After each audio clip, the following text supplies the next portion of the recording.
Motivation. It is a powerful concept. It is a big idea. How to motivate yourself as well as how to motivate other people. In whatever goal you have, you want to motivate yourself and other people. However, you can't do it the same way. There are different ways to motivate yourself that cannot be just like you motivate other people. And this is actually what our tzaddikim, our sages, teach. Especially in a sense where you're becoming closer to God, closer to Hashem, and you may feel the need to change other people. So tell them the truth, to tell them what's right, tell them about their obligations, about the mitzvot they have to keep. However, oftentimes you see one person who has become so religious can put pressure and actually push those away who they're trying to change and trying to influence, whether it be family or friends, because of how they approach motivating others. We learn this power of motivation by Avraham Avinu, our forefather. After Abraham's victory over the 5 kings, the king of Sodom was so grateful to Abraham that he offered him so much wealth. Abraham refused to take anything for himself, but he said, and I quote, it says in Bereshit, "Except that which the young men have eaten, and the share of the men who went with me, Aner, Eshkol, and Mamre, let them take their share." End quote. So the Chafetz Chaim observed this saying, this statement from Abraham, and he said that Abraham was meticulously careful not to take anything for himself. He did not want to derive any benefit from the king of Sodom, not even a string, not even a shoelace. But he allowed the men who went with him to take their share. The Chafetz Chaim said that this teaches us that each person has a right to be stringent only when it comes to himself. But it is not proper to force others to be more stringent than is actually mandatory, above their obligations, right? Above the letter of the law, above it. So it is important for us to remember we need to be stringent on ourselves. We need to be careful to grow. We know what level we're on. We need to be careful that we are pushing ourselves in the right directions. And we are critical of ourselves in a good way, in a constructive way, so we can grow closer to Hashem. However, it is not proper for us to change other people and try to influence them by forcing them, by telling them about stringencies that really are not necessary, because all in all, we are all on different levels. It is better that this mitzvah of growth, of motivation, come from within the person versus it being forced, because then it becomes a part of the person when it's actually coming from themselves. It is easy to tell others not to do things, but it is important to differentiate between an obligation and that which is above and beyond the dictates of the law. The more elevated a person acts, the more praiseworthy they are.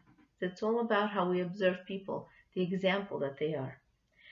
But we should not place excessively heavy burdens on others. The Chafetz Chaim himself was a complete tzaddik. He was a spiritual person who symbolized the essence of righteousness. Yet he was the one to teach the above message, the message that we should not be stringent on other people and teach them stringencies. Another way to explain this is a person should always focus on how much growth they need to do, be stringent on themselves.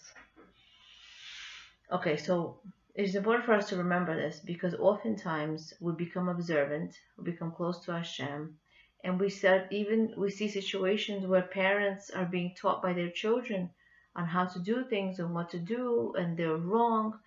All in all, we are required as children of our parents to respect our parents. no matter what.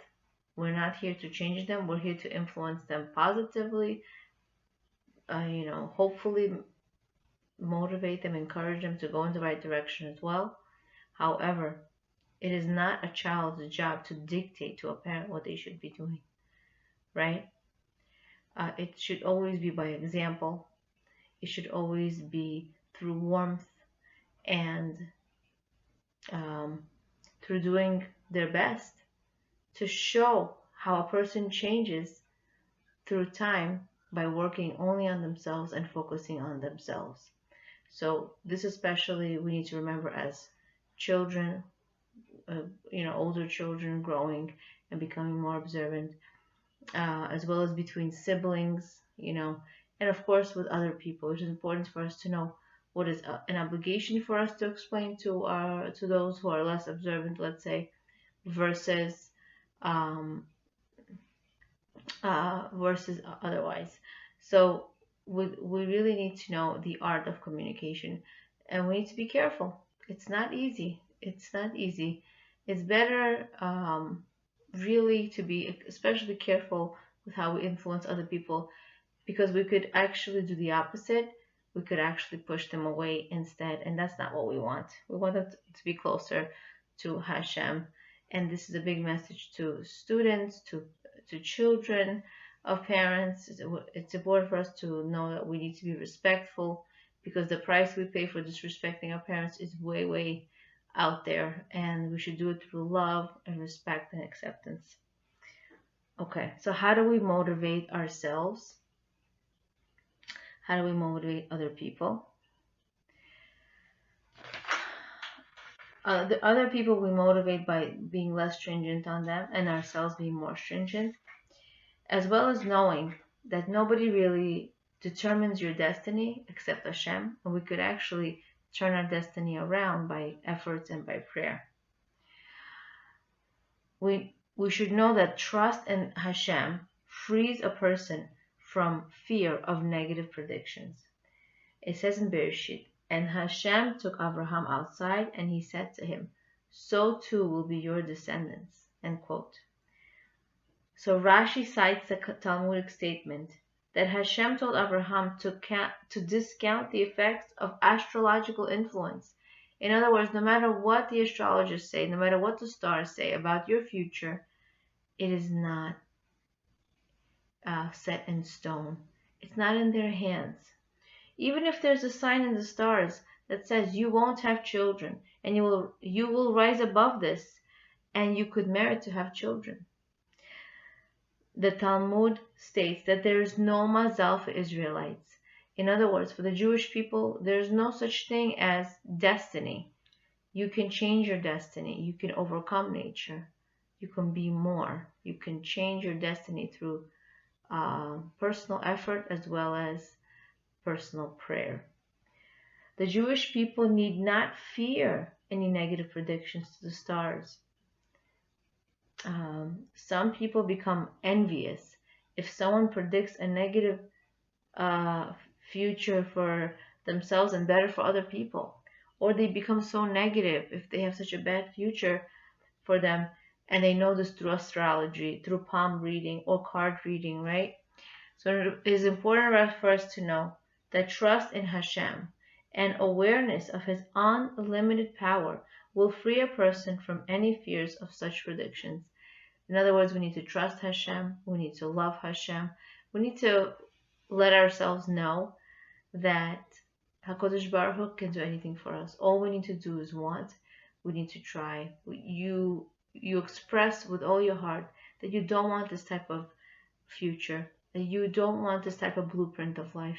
And Hashem, in His own way, through His loving mercy for you, can do anything, can overturn your destiny that He wrote out for you, that He had stored for you, and He can change it simply by you wanting to be more.